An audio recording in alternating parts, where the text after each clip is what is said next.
नमस्कार, प्रभा साक्षी देख रहे हैं आप। आपके साथ मैं हूं अंकित सिंह और अपने इस कार्यक्रम में हम लगातार आपको इनसाइड स्टोरी बताते रहते हैं। तो देखिए, दो चीज़ों पर मंथन लगातार जारी है। पहला मंथन तो ये हो रहा है कि बीजेपी का राष्ट्रीय अध्यक्ष कौन बनेगा, लेकिन उससे पहले बीजेपी की कमान उत्तर प्रदेश में किसे दी जाएगी, इस पर चर्चा तेज है।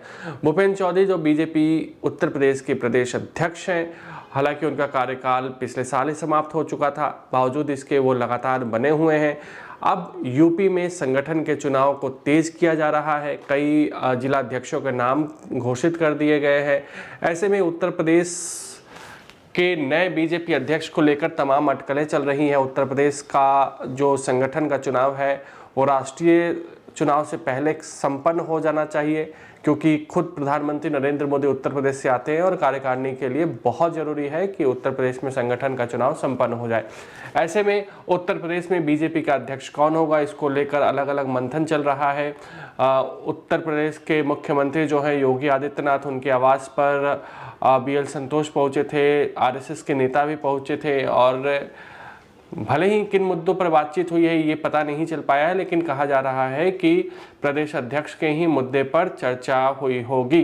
दूसरी ओर दिल्ली में भी कई बैठकें हो रही हैं। दिल्ली में बैठक राष्ट्रीय स्तर के अध्यक्ष के लिए तो हो ही रही है, खास करके उत्तर प्रदेश के अध्यक्ष के लिए भी बैठक हो रही है।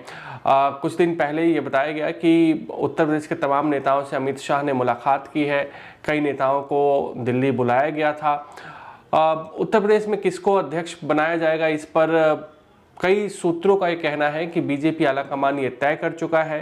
हालांकि योगी आदित्यनाथ को भरोसे में लिए जाने की कोशिश तमाम संघ और बीजेपी के नेताओं की ओर से हो रही है।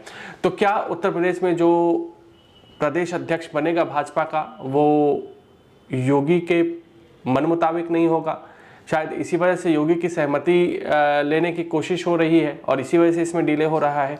ये तमाम ऐसे सवाल हैं जिस पर चर्चाएं काफ़ी तेज हैं। पहला नाम जो अध्यक्ष पद के लिए सबसे ऊपर चल रहा है वो है केशव प्रसाद मौर्य। संगठन के आदमी हैं, इन्हीं के प्रदेश अध्यक्ष रहते हुए बीजेपी ने बम्पर जीत हासिल की थी उत्तर प्रदेश में, 14 सालों के बाद वापसी की थी, तो उनका नाम तो चल ही रहा है। हालांकि योगी के साथ इनके रिश्ते जो है वो खट्टे मीठे बताए जाते हैं, बहुत सहज रिश्ते नहीं हैं और अलग अलग चर्चाएं भी आती रहती हैं, तो इनका नाम भी चल रहा है। एक नाम चल रहा है जो कि साध्वी निरंजन ज्योति का है, पिछड़े वर्ग से आती हैं और अखिलेश का जो PDA वाला दाव है ना, उसमें एक तरीके से उसको देखते हुए पिछड़े नेताओं का नाम बीजेपी में कई नाम आगे चल रहे हैं। और साध्वी निरंजन ज्योति से जब इस बारे में पूछा जा रहा है तो वो कह रहे हैं कि नहीं नहीं, ये सब चीज़ें फालतू की बात है, नाम चर्चा में आ जाने के बाद बनना ही नहीं होता है, तो आप इन सब की चीज़ों की चर्चा मेरे से मत करिए। तीसरा एक और नाम रामशंकर कटेरिया का चल रहा है, वो सांसद रह चुके हैं और PDA का फॉर्मूला जो आपको बार बार बोल रहे हैं वो भी पिछड़े वर्ग से आते हैं। ऐसे में PDA के फॉर्मूला को अगर ध्वस्त करना है बीजेपी को, तो पिछड़े के नाम पर मुहर लगाया जा सकता है।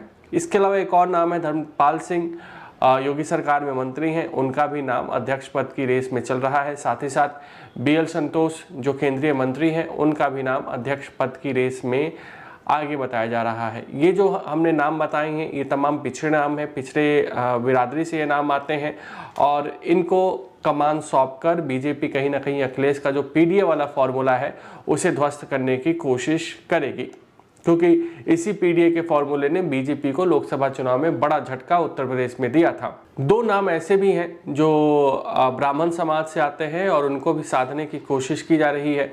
कई लोग दावा कर रहे हैं कि ब्राह्मण समाज से आने वाले दिनेश शर्मा जो पहले उप मुख्यमंत्री रहे हैं या फिर हरीश द्विवेदी जो बस्ती से सांसद रहे हैं, उनको भी अध्यक्ष बनाया जा सकता है।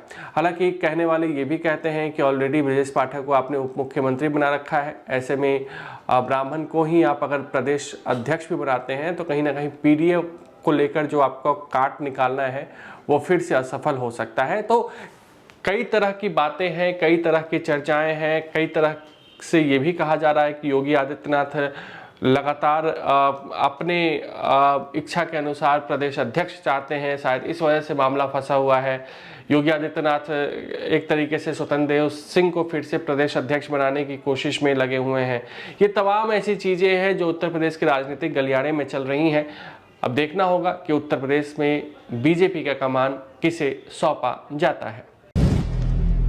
अगर आप भी लेना चाहते हैं देश दुनिया की तमाम जानकारी तो आज ही सब्सक्राइब करें हमारे चैनल को। साथ ही नीचे दिए बेल आइकन को जरूर दबाएं ताकि हर अपडेट आप तक पहुंच सके।